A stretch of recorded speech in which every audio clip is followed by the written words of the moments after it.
Information about the world of running, inspiration to fuel passion and excellence, and ideas for making connections and finding community. You're listening to A to Z Running.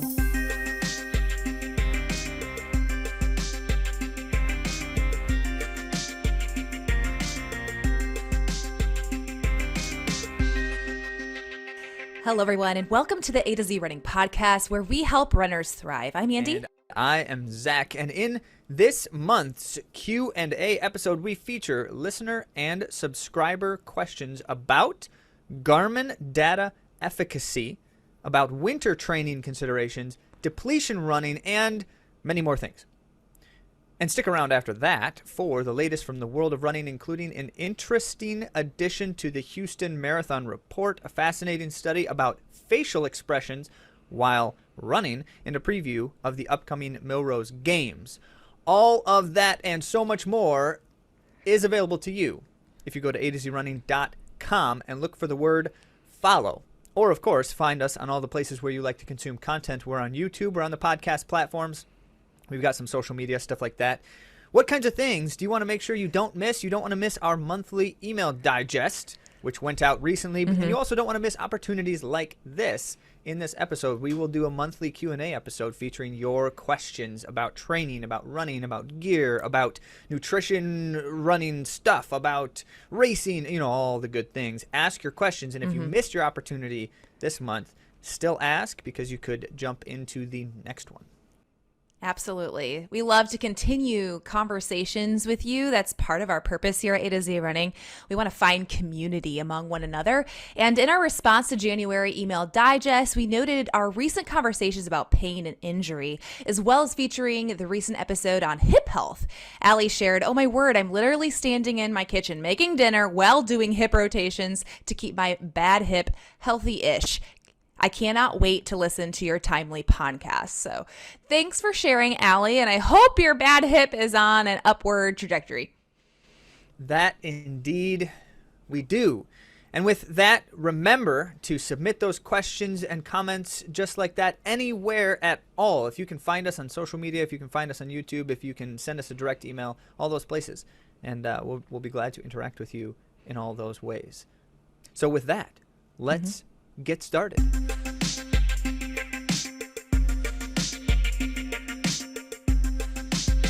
This week we had some fabulous questions by many of you, and in our main topic we're going to dive into them. So let's get started with talking tech. Technology question. So this is a question from Mark in Grand Rapids, Michigan, and I'll read and paraphrase his question a little bit here. And by the way, this is what's so great about this is providing a little bit of substance context so that we know why, not just the specific question, but kind of what's going on around it, so we have some more information as we try to address it. So Mark's question is one that I thoroughly enjoy trying to answer or talk about or research and all of these things, because it's about data, and I'm just always very curious about data. So he wrote, "I am admittedly an electronics data guy, and it's hard to give up." Okay.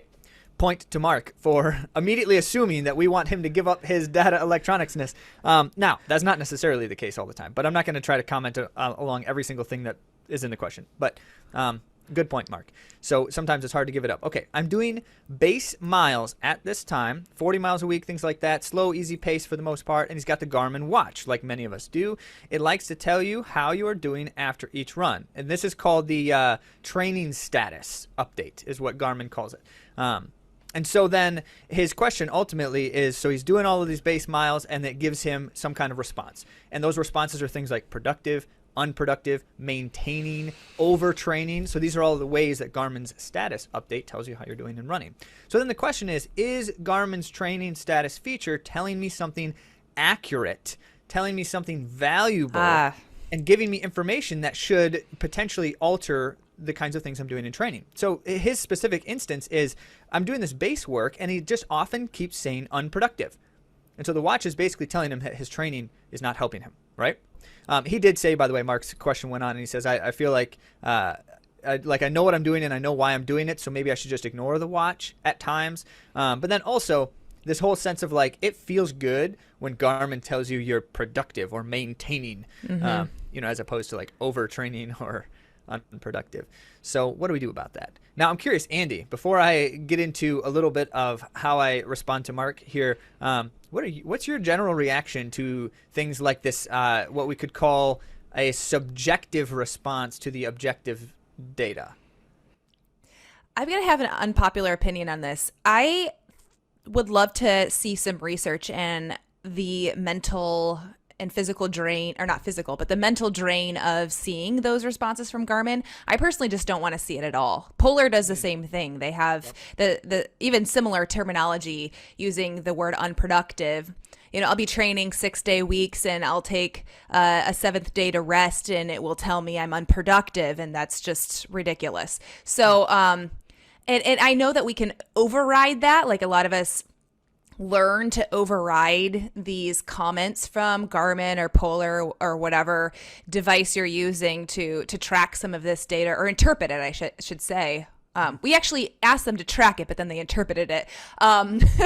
So I personally would like to know, because even if you can override that interpretation, what is it doing to our psyche to see some of that negative input? And I don't really want that. And later we're going to talk about, in the world of running, some psychology with facial expressions and how we can help ourselves by consciously choosing certain facial expressions. Similarly, kind of loosely connected, I'm interested in knowing the ramifications of seeing undesirable interpretation from Garmin, Polar, what have you.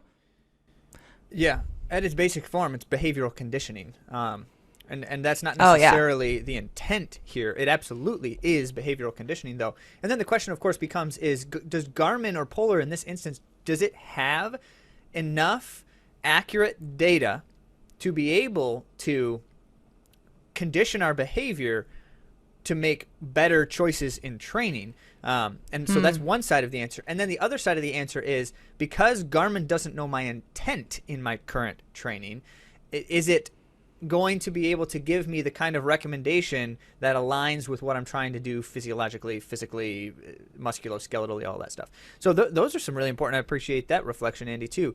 Now, I'm always curious, before I can ever address questions like this, I have to know what is these data that they're giving us here from Garmin and Polar, and where does that come from? So I don't have Polar's called up here, but I do have Garmin's. When Garmin gives you a training status update thing, here's the data that it's trying to interpret for you, as Andy was saying. It's trying to use VO2 max calculation, which we know that Garmin has the kind of algorithm to produce a VO2 max calculation that's basically an estimate. They claim it's quite accurate. They've done a bunch of white papers and research that suggests it's quite accurate. But it's missing one of the most important data points in VO2 max, because it can't do that from your watch, and we'll talk about that in a moment. But then it takes VO2 max, it takes conditions acclimation, so like elevation, temperature, some of those kinds of things. So if I'm running in extreme temperatures, there's an acclimation period that has to happen there. And my body will ultimately, after like 3 or 4 weeks is what it takes with any kind of conditions, even like something like elevation takes 2 or more weeks. So when my body begins to acclimate, I have a physiological response to that. I feel like I'm doing easier efforts because I'm now more used to it. Temperature regulation, things like that. So that's taken into account, in part because Garmin measures barometric things. It measures temperature, so it knows some of those kinds of points. And then also it takes into account training load, which is just this is a subjective reference to what I'm doing. So if I'm doing a lot right now, or if I'm doing a little or a lot previously, it's taking into account those things. So that's the data Garmin uses. Now, of course, we know with absolute certainty that VO2 max point is missing some of the breathing factors. So like, to really truly accurately measure VO2 max, as by the way, as was shared on our Science of Building Fitness episode. So the VO2 max thing has to include respiration, because it has to be able to measure oxygen in, oxygen out content, or CO2 out. And that's how you ultimately know how much blood oxygen was absorbed and used, right? Now, you can't do that with the Garmin watch or any of the watches unless you're wearing some kind of oxygen measurement. So it's missing some of that, and that always raises a concern for me because that's the key point to being able to accurately measure that. That aside, in the question here, do we get accurate information? The training load data point is the one that Garmin has completely missed the mark conceptually on what it means to build fitness, because training load should not be infinitely increasing, right? That's stupid. So, no, I mean, because you can't, I mean, there are people out there who run 200, 300 miles in a week, right? Like ultra runners and such. So for me to go up to them and say, you're not doing enough, you need to do 500, 600 miles in a week. Okay, that's absurd. But for most of us, it's like, you're running 60 miles a week. Well, you should be running 150. No, that doesn't make sense. So there's no infinite here. Yeah, go ahead. Sorry, are you saying that Garmin wants you to continually increase your load? It is biasing toward a constant increase in training load. It doesn't mean that it necessarily has to see that to give you this productive measurement, but assume one simple thing. Arthur Lydiard recommended for all his runners that they do an 8-week conditioning block, and sometimes there's more, sometimes less. 8-week conditioning block before they begin race-specific training. So that's a 5K runner, that's a marathoner, doesn't matter who. And those 8 weeks are basically the same thing every single week. You don't increase load during that time. You're running about the same load, about the same workouts, all of it. Now, Garmin, during anyone who does a condition, I challenge you to do this, all right? Anyone out there, do an 8-week block where you're doing largely the same load the entire time, right? And then report back to us. Did Garmin tell you at some point that you were being unproductive? And the answer is yes, it did.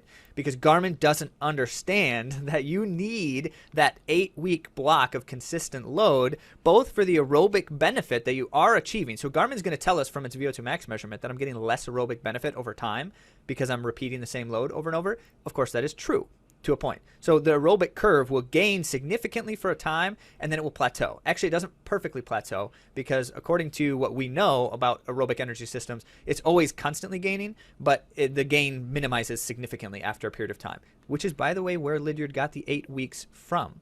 So 8 weeks is because that's about how long it takes to maximize aerobic benefit before it starts to plateau a bit. Now, that said, Garmin knows that because it's measuring some things that are telling it that. But what it doesn't know is the neuromuscular and musculoskeletal factors going on during that same 8-week block of conditioning. So Garmin's going to tell me my training is unproductive because it doesn't see the growth curve in aerobic measurements that it thinks it should see, even though it's inaccurately measuring that to begin with. But it doesn't see that growth curve, and so it says this training's unproductive. Wrong. That training's highly productive. It's doing more things than just one. So Garmin is not multi-dimensional is the first and most important answer here. So related to Mark's question, we also had the question from Margaret about treadmill and watch data and how they are completely different. Now, a lot of people would like to say that the information that you're getting from your treadmill is going to be accurate, but that's actually not true. Calibrations for treadmills are not always accurate. For instance, I don't know if you guys have experienced this, but you'll go to a hotel gym and that treadmill will feel completely different than the treadmill you have at home or at your home gym or at your PT. They're all going to feel a little bit different, and a lot of treadmills are not recalibrated and they don't get maintenance. So I'm going to begin the conversation with that little piece of information, that treadmills are not all accurate. That being said, most watches are not made to track your runs via treadmill. Now, some try to, but without a foot pod or something else that's going to help make it more accurate, it's usually not going to be as accurate as the treadmill. And then the next thing is the most important thing.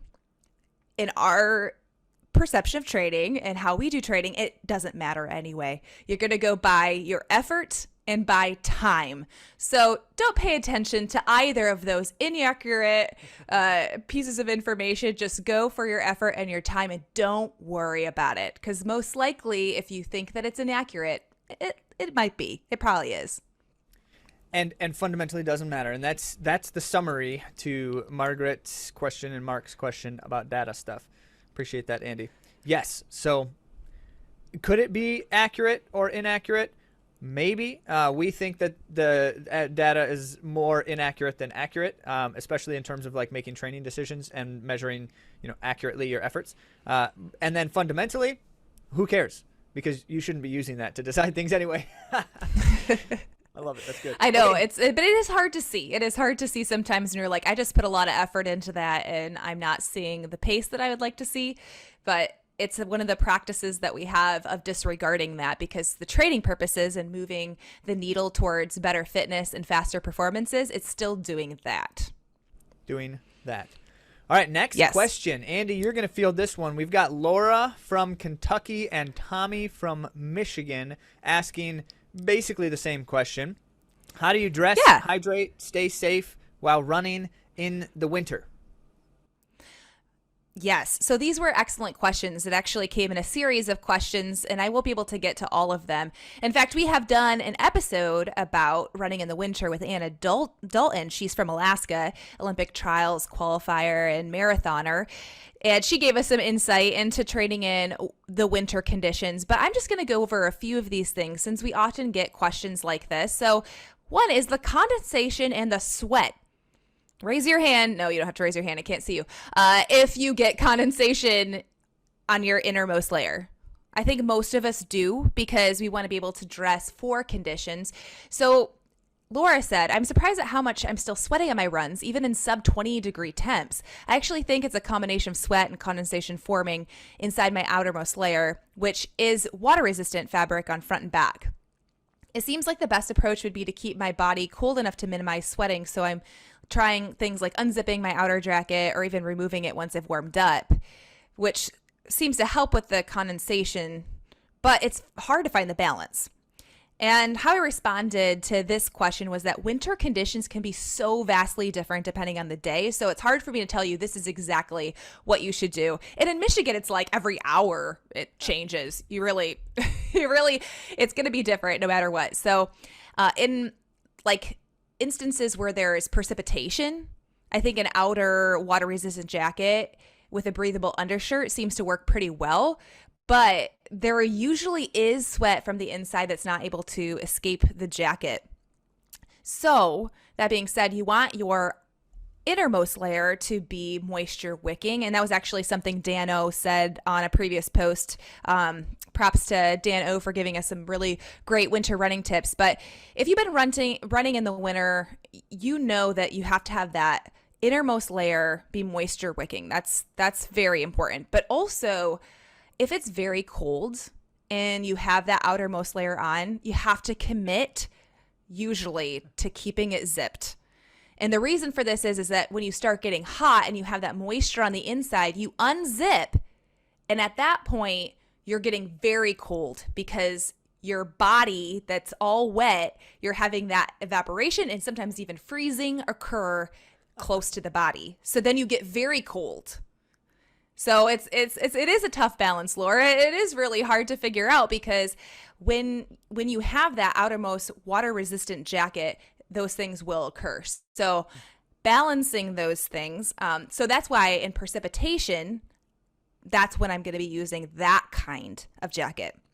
Now, if there isn't precipitation, I like to do soft shells. They seem to work better for me. Even though you still do get sweat and condensation, you are allowed, like it feels like you can breathe a little bit better. Not physically breathe, but your sweat. Does that make sense? So then it's then you're not going to have quite as much condensation on the inside of your jackets. Is that how you do it, Zach?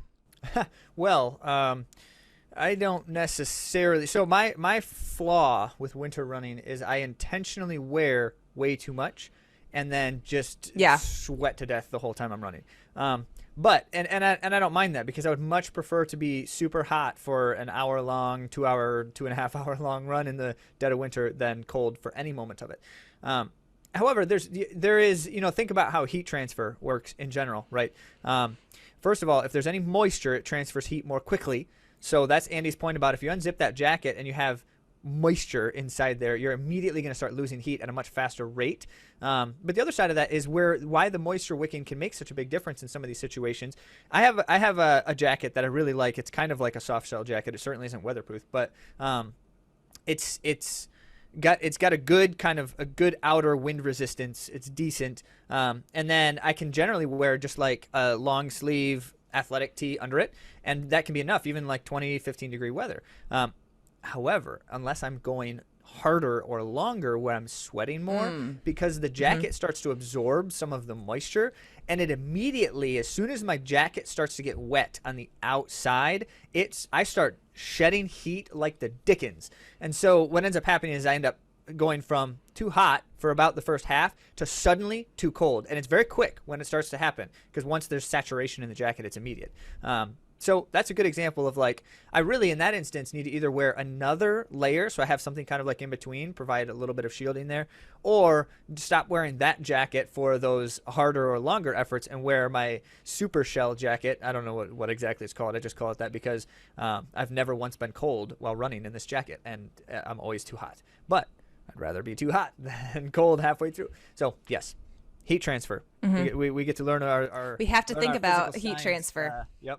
Learn our laws of physical science, stuff like heat transfer when we're trying to think about what to wear. Yeah. And I also like to say that vests are often a really great idea that can help with keeping your core warm, but then also allowing you to, it depends on the temperature, of course, but if you have a couple long sleeves or thermal long sleeves on and then a vest over top, you're able to have there be more, like if it's not super windy, it's breathable. So if it's cold but not windy, that's a great option too. So this other question I thought was fascinating and it got me thinking. So thank you, Laura. Hydration and fueling. So this is what she asked. I know this is unique to each person, but I'm curious to know how you guys handle hydration and or fueling on your winter long runs compared with milder weather long runs. It's intuitive that I wouldn't need as much, but I'm interested to hear what the comparison is like in your experience. Laura, in all honesty, I struggle with hydration during the winter time because I'm finding that I don't have... Andy struggles with hydration. That's true. She does not drink enough water. But I have to say, it's true. And so my thirst cues are very low. I don't have great thirst cues, and especially in the winter time. So this seems pretty obvious, I'm sure, to many, but when we start looking towards the signal of our bodies, if I'm waking up and I have really dry hands, if my lips are chapped, if I get headaches quite often, if I'm waking up and I'm just dry, my nasal and my throat, they're dry, I'm likely not drinking enough water. So those could be signals that we can read and realize that we need to up our hydration and we need to pay attention to it and hydrate like it's our job. So it's such an important thing, and to miss it is going to be a lot more impactful than one might think. So I suggested this, and I've been trying to implement this recently, but in our episode with Anna Dalton that I mentioned earlier, she suggests drinking hot tea before a run to keep hydrating and relaxing the body before a cold run. And I thought that was a very interesting suggestion from Anna at the time. But then as I was considering, there's research, by the way, that I can link to about how tea does not actually dehydrate you. You want to have it within moderation, but it can still hydrate you before you run. Just wanted to put that out there. Same with coffee in moderation, but having it be warm and relaxing your throat, relaxing your body, allowing you to breathe more deeply, and then before you face the elements to have a little extra hydration there. But as far as like on the run, I'll occasionally carry water during a long run in the winter too, just because I am so poor at hydrating the rest of my day. So if I do that, I will bring a handheld, and I don't fill it with cold water. It's with like lukewarm water to begin. And sometimes it will freeze. So you have to know that going into it. So I'm sure that there are people out there that have some suggestions from keeping it frozen, and we'd love to hear them. So please reach out to us. Yeah, the freezing handheld that's a thing. Andy, you mentioned like the dryness factor too. Those of you who live in like arid regions you're very well familiar with how quickly you can lose hydration just simply by evaporation in the dry air. So those of us who live in humid regions during the summer don't necessarily think about that. We're like sweating a ton, and that's why we're losing some of our moisture. But the reason we're sweating a ton is because it's not dry enough for the sweat to evaporate and cool our bodies, so we're sweating more, right? But in the winter, it suddenly becomes basically an arid region. And as a consequence, there's a factor there where that's part of why, like, when we're just about our homes, especially if we don't use humidifiers or don't use them enough, where we're suddenly feeling like dry really easily and really quickly. And to Andy's point, it's like, oh, but if my skin's dry, that doesn't necessarily mean I'm dehydrated. Well, actually, in most instances, if my skin is excessively dry, I probably am, at least to a degree, not hydrated enough. And so it brings up that question of like, how do we live in an arid region? We have to kind of treat ourselves that way in the winter time. Mm-hmm. Yeah. And if we are also, as mentioned earlier, we have an outer shell that is water resistant. We're actually sweating a lot. We can actually notice those things, and that can help cue us too, knowing how much we're actually sweating in the winter as well. So keeping ourselves hydrated is a super important thing to do. So thanks for that message, Laura. And she also asked about fueling, and if you're practicing for a marathon and you need to be trying some nutrition and figuring that out, that is a difficult thing, especially because chewing is harder when it's really cold, and also those chomps can actually freeze. So if it's possible and it suits your needs, it might be a good idea to mix it. Drinking is easier than chewing, but I can't speak to each person's individual needs when it comes to nutrition. So practicing fueling for a marathon in the winter is tough. So I've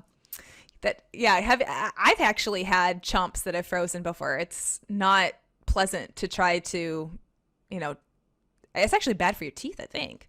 So the answer to that one is take your flip belt, because I know everyone has a flip belt now.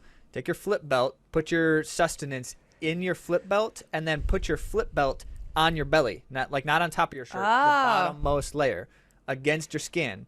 And so you're going to be warming that stuff while you're running the whole time. And then when you need something, peel layers enough until you can, reach up and grab there. And that sounds super inconvenient. Get really cold. But you're not grabbing a chew every 10 seconds, Andy. We're talking about true. An occasional. Yeah. So that's the only good solution I've found to keeping these things from freezing is to keep them close to the body. But certainly I know others have some strategies too. You can keep them in your glove, in the palm of your hand. Inside your glove in the palm of your hand. I know someone mentioned that once. Yeah. Andy, you are going to field this next question as well. This one might be, I guess we could call it kind of like a softball for us to hit a home run with. Thank you from Corey from Florida for sending us up a question that we love to answer. And the basis of the question is easy pace. How do you discover easy pace by feel? Andy, take it away. Yeah, so Corey wrote to us, running by feel. I think I've got a good grasp on running by feel now, especially for easy days, but I think testing out different paces helped find where I was comfortable. I'd say my question is, how do you discover an easy pace by feel?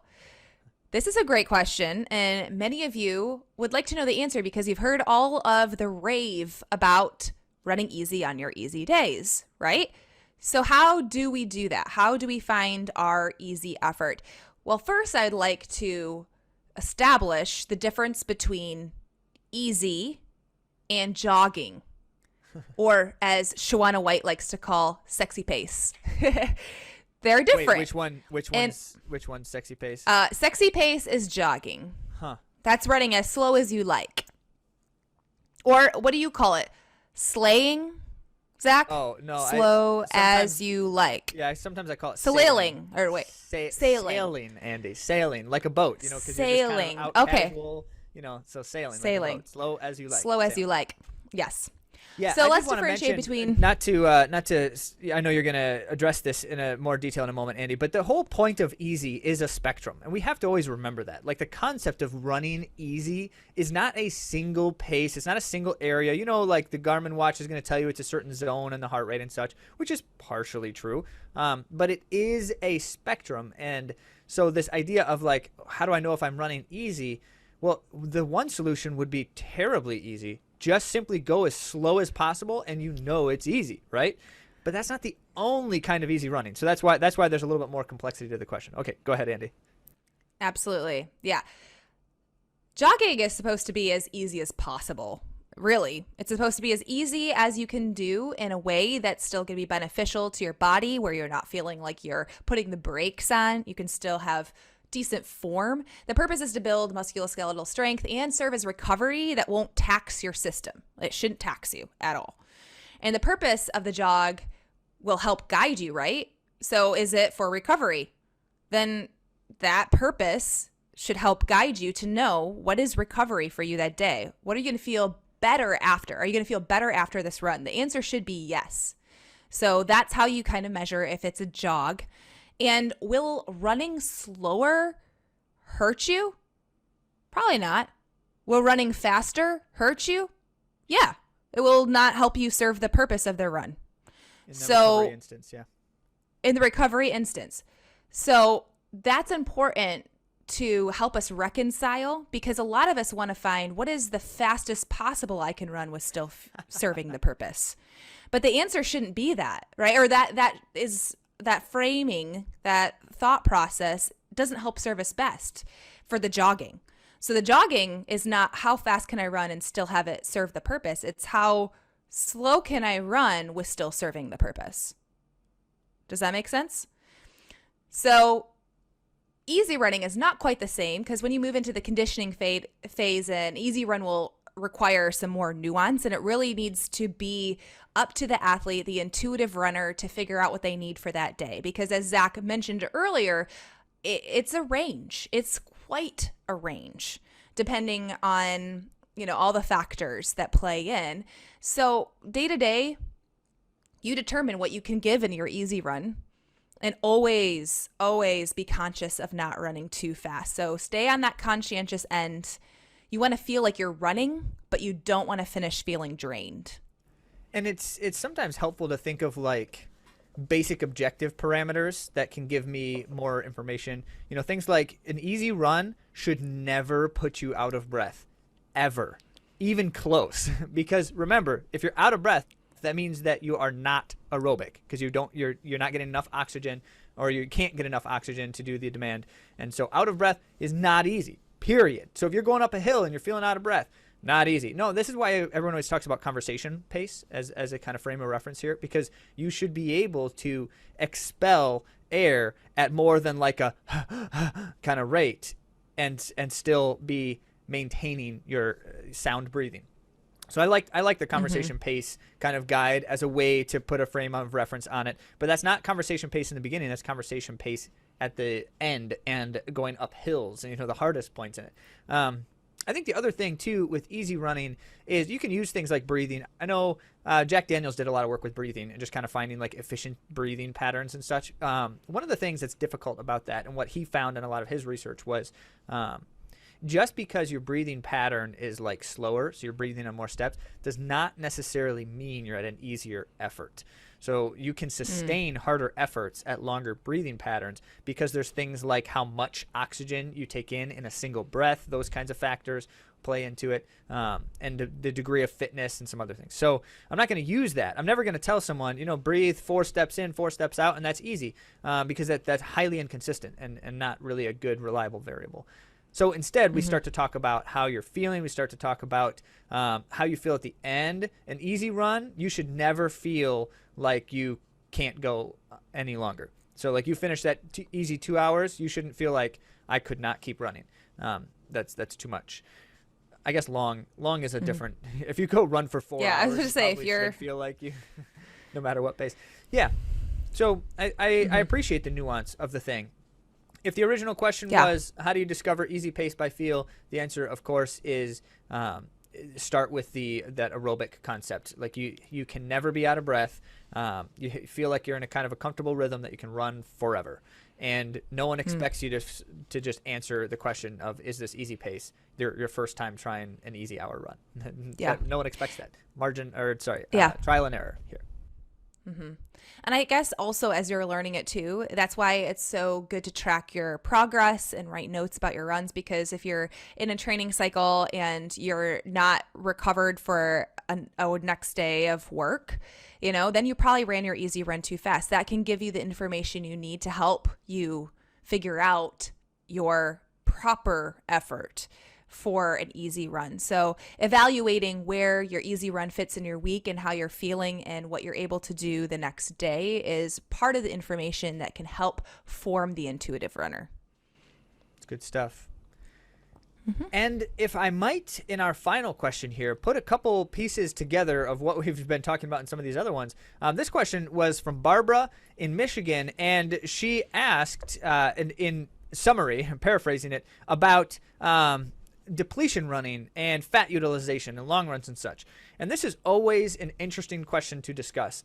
However, and controversial. This one, Andy thinks it's very controversial. I feel like it is not, but we don't have to agree on everything. But what we do agree on is that this is very situational. These concepts, I cannot answer this question for anyone except for Barbara right now, because I only know her context. So Barbara, we are going to share with you how we would react based off what you said here, only knowing enough information to give a general thought. That's the way these things go. Because when you start talking about like my specific energy system and how to convert energy from storage to active use, and you start talking about all that kind of stuff, we have to begin playing into factors. Think about everything that contributes to this.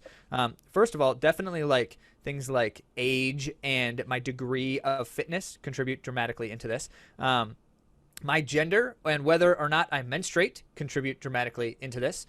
And then certainly things like what kinds of diet I am consuming and what kinds of fueling and such. So if we don't know all of that information, it's impossible to give an adequate recommendation. And I don't think any recommendation we could give would be like, this is the best answer, period. I don't think we can do that. But what we can talk about is how the body works and what kinds of considerations can play into the choice you could think about making. Okay, so Barbara's question. She was intrigued by when we had that episode on fueling. We were talking about things related to carbohydrate and sugar, glycogen deprivation in training. We were talking about positive adaptations that can occur if you're able to utilize stored fats when you're running, and some of that. And we were discussing all of those kinds of things. We were referencing some of Stacy Sims' book, Roar, in that conversation. So if you want to go back, listen to that episode, that tends to be a good way to get an understanding of what we were sharing at that time. So now when Barbara's asking the question, she says that she's getting ready for a marathon cycle, and it's her first marathon, right? She's looking into how to train in terms of her energy system so she's ready to handle a full marathon. So that's the concept there. She's got a modest training plan. Remember, it's her first attempt, so she's not going out and running 100 miles a week or anything like that, but she's definitely adding load more than she has in the past. And she is using 2-hour long runs as currently her common long run. Not necessarily planning on going too much longer than that, except for in a couple instances. So that's the frame of understanding here. She will do like a simulation run, a kind of a 20-miler later on in the cycle, and a couple of other things like that. Okay, now the question then, of course, at that point is, should she make her long runs more like a depletion long run to try to train fat utilization? That was what she asked. And of course, the answer naturally is, at a general sense, if you're running a marathon, you need to be able to access efficiently stored fuel. You cannot fuel enough actively to address all of your body's needs for energy. I mean, it's theoretically you probably can, but if you want to be the best possible success on the day, your body needs to be able to efficiently access stored fuel. So then the question is, in training, what do we do that potentially helps prepare us for that or helps condition us to do that? And the answer there is, well, you do runs that you're not actively fueling throughout the run, so that your body is at some point having to access stored fuel. Think about it like this. Our active reserves of energy tend to amount to about 2,000 calories, right? That's the general number. It's not true for everyone, but it's kind of a good average. So about 2,000 calories of active energy is available to us, mostly in the form of glycogen, sugars. Our body can store like 100,000 calories of fat energy at any given moment. And of course, there's more and less depending on the person, and more and less of that is actively or is available depending on the person. But we know that we have a lot more fuel available to us. And so over the course of a 2-hour run, assuming that you didn't top off 100% of your active like glycogen supply to 2,000 calories. So let's assume you have maybe 1,000 to 1,500 calories of active energy ready. If you run that long run for 2 hours or so, you're probably going to burn through 1,000 or so or more calories. So that's the assumption, is you would. So at some point, you're likely to enter into I don't have any more energy left. And this is where a lot of people feel like they're hitting a kind of wall in their runs, even if you're just running an easy 2-hour long run. And suddenly I feel like, oh my goodness, I'm suddenly really heavy, really tired. And it's not really muscular. Like my legs feel fine, but I just feel like I'm drained. That's because you're running out of available energy. Now, the body can still find energy in that moment. But there are two very essential things. So it's good for me to teach my body to run through that line, through that wall, because the more efficiently it can do that and begin accessing stored fuel, the more likely it will do that well in the race scenario, which is going to help prevent things like hitting the wall. So that's a piece of the puzzle. However, the other piece of the puzzle and the most essential part is effort matters dramatically here, because we're talking about low aerobic efforts to accomplish this kind of goal. Because if I'm at any kind of elevated state, my body, instead of thinking, I'll just tap into these stored fats that are quite available to me for great amounts of energy, which is a highly efficient energy too for aerobic running. Instead of doing that, the body's going to start to say, oh my goodness, I need energy really emergently. And so I'm going to start drawing things from my muscles and tissues. And I'm going to start drawing things, and it just starts grabbing energy from terrible places. And that causes lots of problems. Injury. That causes lots of problems. And I mentioned muscles as one thing, but it also starts to affect things like hormone production. It starts to affect things. And so mitochondria and like systematic fatigue, central nervous system issues, like all that kind of stuff. Your bones. Yep. Remember that your body needs calcium for active energy, and if it runs out of the calcium in your muscles, which it can do pretty easily, then it starts grabbing it from your bones. So that, stress fractures and things. Okay, so all of that to be considered. When the effort is elevated, those kinds of things go wrong much more easily. When the effort is very low, and I don't do this for a long time, so if I'm running a 2-hour run, I would expect maybe the last 20 to 30 minutes would be when I start to feel like I've kind of run out of energy. 20 to 30 minutes of running and that state is no problem occasionally in training. So like long runs is a good time for something like that for most people. So, yeah. And so don't do the fast finish. That's why oftentimes the fast finish strategy. Is not our... Yeah. You want to go easy. Very, very easy. Yeah. And what you're doing here, Barbara and company, is you're teaching your body to use its energy systems well. However, we have a really important caveat that in reading more and more on things like menstruation for women, your body changes how it accesses fuel depending on like the hormone state you're in. And so if that is the case, then some of the answer here is actually conditional upon what hormone state you're in. This also has wide-ranging differences between how male energy systems differ from female energy systems and the way they access fuel. And we know that's different. We don't know enough about it to know exactly what the differences would recommend here, except for that as far as the general thought, we want to try to teach our energy system to access fuel efficiently, and this is one of those strategies. Now, the only approach here just simply means when I'm doing my long runs, it's great to eat a good breakfast. Be well fueled when you start, but don't take like goos and chomps throughout every single long run. Instead, have maybe one every couple of weeks, or maybe one every week. It's only a weekly run, but certainly only occasionally you're doing this, and you're just taking your maybe your water and electrolytes, but not sugars and things like that. All right. So those were our questions for this week. Great questions. month. I should say month. So keep them coming, because if this was something that you enjoyed, having some context and some questions answered from the perspective of other runners just like you, then we'll keep doing this. So we would love your feedback as to how to move forward, and we'd love your questions to keep diving in and build this community, because it's all about how we can thrive as runners. That's our mission here. That's our slogan, helping runners thrive. So we do that best when we do it together and when we have these kind of conversations. So we appreciate you very much.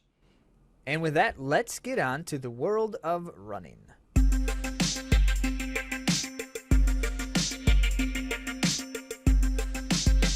All right, well, in the world of running, first, more from the Houston Marathon, specifically in the men's half marathon. We did link, by the way, at AtoZrunning.com, a link to this video, an interview specifically with Curabel Irasa. So he's the 6th fastest half marathon, U.S. half marathon in history, which is really something. 60:44 his time in the half marathon. Second fastest half marathon debut by an American. Second only, by the way, to Ryan Hall's debut, who did so setting the American record of 59:43. So that's really something. Curabel Irasa is certainly one to watch in the longer distance events as he's slowly moving his way up into longer distances. Naturally, he did comment that he had a goal of, or at least a thought about, Ryan Hall's American record that was on his mind, which is really fascinating, to get to the thoughts behind the performance. Was he actually thinking, I might just try for an American record here? And in fact, he had been contemplating it. 2 weeks before the half, by the way, he apparently had COVID. So took a lot of energy from my system, quote from Curabel Irasa. So day by day, I was just making progress. Anyone who has had COVID knows, first of all, that there's a wide range of different things you might experience, from significantly mild to potentially no symptoms to obviously life-threatening. And so in this instance, he clearly was able to weather that to perform especially well after the fact. But it begs the question, would that performance have been just, a notch better, potentially American record status performance without that? And of course, we don't know, but we hope to see more on that. One other quote here: if you are a 5,000 or 10,000 meter runner, you do the training to do half marathon as well, end quote. Naturally, for anyone who knows our approach to things, we talk a lot about aerobic systems, and all of these races are aerobic races, obviously requiring varying degrees of potential intensity depending on what you're trying to do in the race and how well you're trying to perform. Like in this instance, running a 60-minute half marathon is certainly highly intense in respect to what we think about, but for Curabel Irasa, that's an aerobic event. Now, he describes the 5,000 and 10,000 as also similarly, you're doing similar training, which is always a fascinating contemplation. We can appreciate that. Also, a little bit more on Irasa. He is unsponsored at the moment, which you would hope this would potentially pique some more interests. He also trains in Ethiopia, despite having American citizenship, which he gained a little bit later on in life. He still trains internationally, coached by the way, the coach of the Bahrain team, Demeka. Also, a quick note about some marathon debuts. The U.S. distance runner Frank Lara, we mentioned his marathon impressive 2:11:32 performance was, in fact, his debut. Fastest American for his debut in his old stomping grounds at the Houston Marathon. And by the way, fastest American in that race. He had a quick note in a tweet saying, racing a marathon and getting your wisdom teeth out the next day really makes you feel like you have COVID. Today I learned that I also have COVID. Also, my left face is slightly less swollen. Ha! Wishing you speedy healing, Frank, on every single front. So, great marathon. Wisdom teeth out. Got COVID to boot. Man, he probably is feeling awful right now. All right. By the way, that pace for 2:11:30 is an average of 5:01 per mile. Yikes. And in an interview with Frank Lara in the Houston Chronicle, he said it was awesome. From start to finish, I was having the time of my life, seeing friends, family, landmarks. It was so exciting hearing, "Go Frank!" and seeing guys wearing Jesuit Letterman jackets, old alma mater for him, and it was so cool having the support of the town. So I stuck to the race plan and did my best. I just didn't have the last gear that some of the other guys did. With a mile to go, I said, "Here we go," but the legs started getting heavier and heavier. I was really happy to just not fall. That's so true. He did laugh as well when he added, "That's all I was thinking about at the end." Okay. Yep, we get it. That's awesome. On the women's side, by the way, 2 of the top 3 female finishers ran their debut marathon. So 2 of the top 3 in their first ever marathon, which is awesome. In a fast race led by, you recall, American record holder, new-time American record holder, Kira D'Amato. Second place, by the way, was, as we mentioned last week, Alice Wright of the UK, who, as it were, ran the 6th fastest debut for a British female at the distance. Which is really impressive in her 2:29 and change run.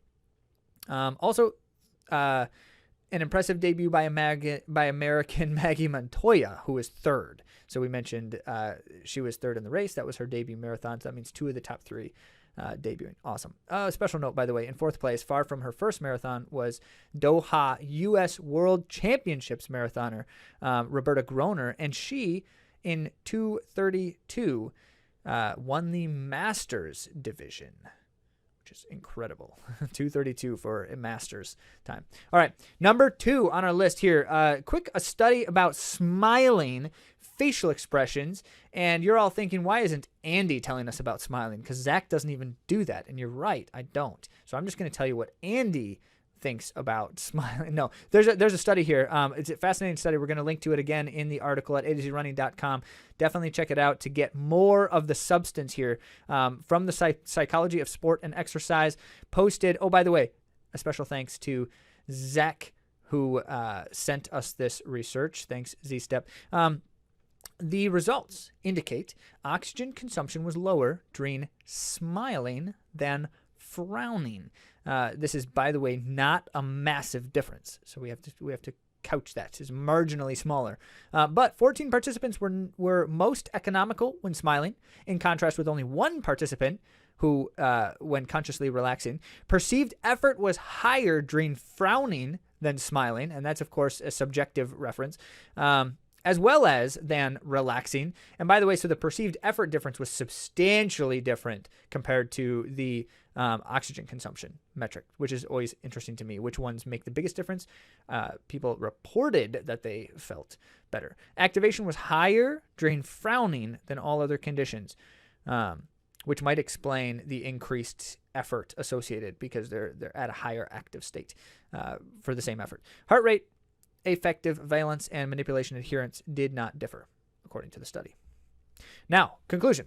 What do we think about that? Periodic smiling may improve movement economy during vigorous intensity running. In contrast, frowning may increase both effort perception and activation to a negative extent, and a conscious focus on relaxing was not more efficacious on any outcome, which draws us to the interesting reflection about why is it that people always say, just relax, relax?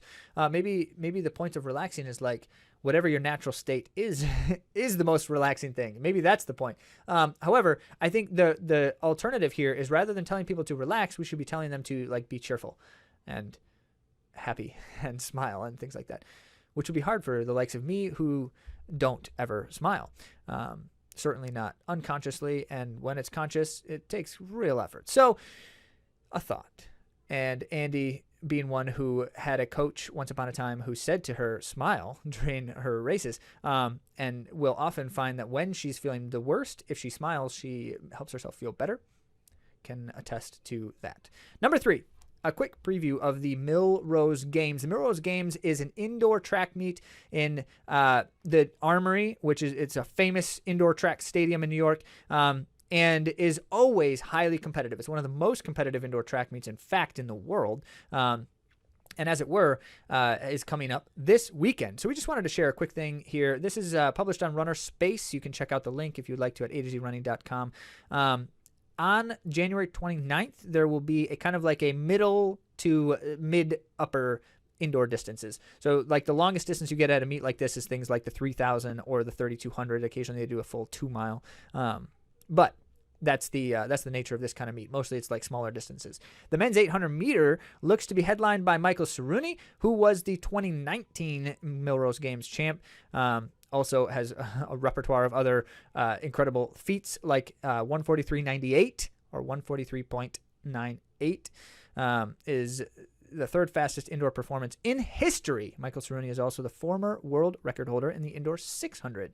And the 2018 NCAA 800 meter champion, represents Kenya and ran in the Tokyo Olympics, if you recall. So major talent there. Always really exciting when you get international talents running against each other in a single meet, which is fun. Bryce Hoppel of the United States returning to Millrose after placing second in the 800 there in 2020.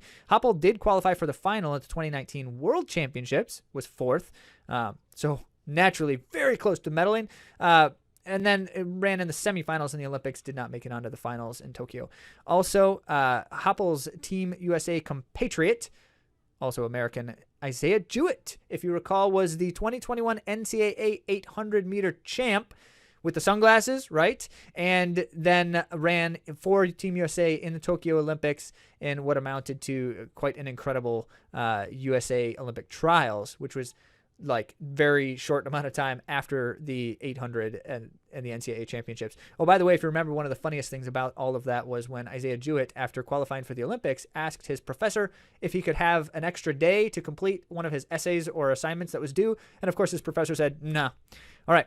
4 other Olympians will take part in the 800, including Charlie Hunter of Australia, who also has some NCAA titles under his belt when he ran for the University of Oregon. He will be joined by some national record holders, Jesus Tonatiu of, Lopez of Mexico, and Saul Ordóñez Gavela of Spain, and Mark English of Ireland.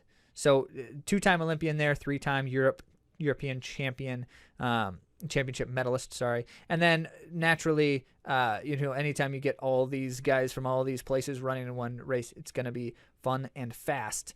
By the way, Isaiah Harris of the USA, who won the London Diamond League last summer, is also planning to join. So we hope that all of them will be on the start line. The men's 400 looks to be interesting. We don't really talk a whole lot about shorter distance types of things here, but when you're watching indoor track, everything is a little bit shorter, and so it's kind of fun just to see who's doing what and what they're doing. The reason why we mentioned this in particular is because Donovan Brazier of the United States, that record holder in the 800 indoor, the one who won the gold medal in the World Championships, all that kind of stuff. He opted for a 400 instead of an 800, which has always been his specialty. Now, he talked about at one point a while back about how he generally did not like the 800. He preferred shorter distances, but just found out that he was really good at the 800. So this could be in part like one of those things of maybe he just wants to try something a little different for a bit, and there's no reason he can't. So he'll be doing that. He said, I'm really excited about running the 400 at Millrose and look forward to the challenge. And it is also part of our plan for continued improvement in the 800. So he's trying to hedge anyone who says maybe he's quitting the 800. Apparently, that's not the intent, or at least that's not the publicity he wants. More notable participants, by the way, in the other races: defending champ El Pereira St. Pierre and 2019 champ Constanze Klosterhoffen of Germany will highlight the Hoop Women's Wanamaker Mile. Like that recovery company, Hoop. That's how Andy told me to say it, Hoop. All right, since she's not here, I probably shouldn't give her a hard time. She gives me a hard time because I'm saying it incorrectly, but that's okay. By the way, this signature race includes all 3 athletes who represented the United States in the Tokyo Olympics in the 1500. So this is like the Wanamaker Mile is like the big highlight of Millrose. That's the featured event. And we've got like the best of the Americans all heading it off, which is cool and exciting. Olympic bronze medalist Josh Kerr of Great Britain and Olympic final medalist Ali Hoare of Australia will lead the charge in the men's hoop Wanamaker Mile. Okay, Olympic gold medalist and American record holder Ating Mu.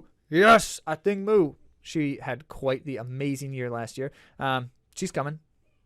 And Ajay Wilson, also of the United States, Olympian, Jamaican middle distance sensation, Nataya Gul-Toppin, who will also be there.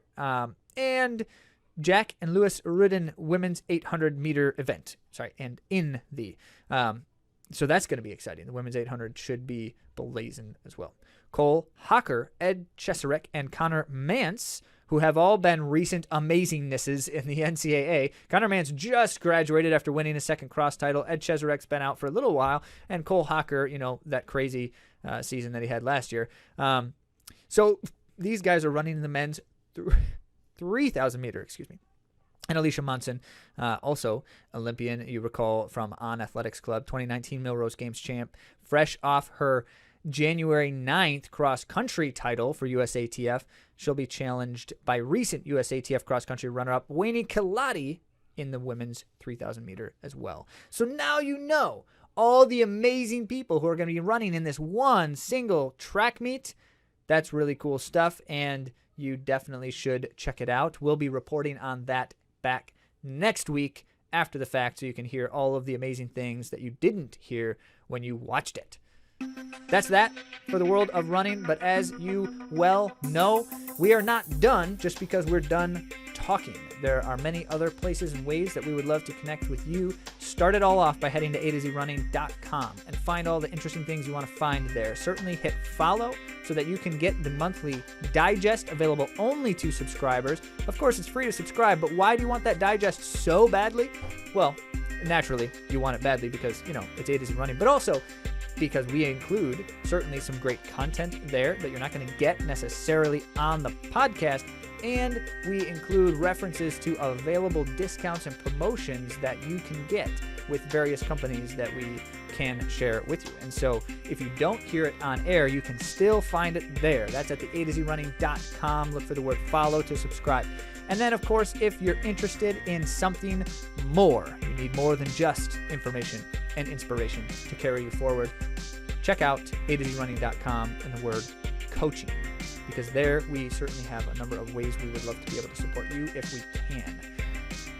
In conclusion, go to the places where you like to connect with content and post a comment, ask a question, share some insights, and if you do indeed, we may yet feature you on an episode.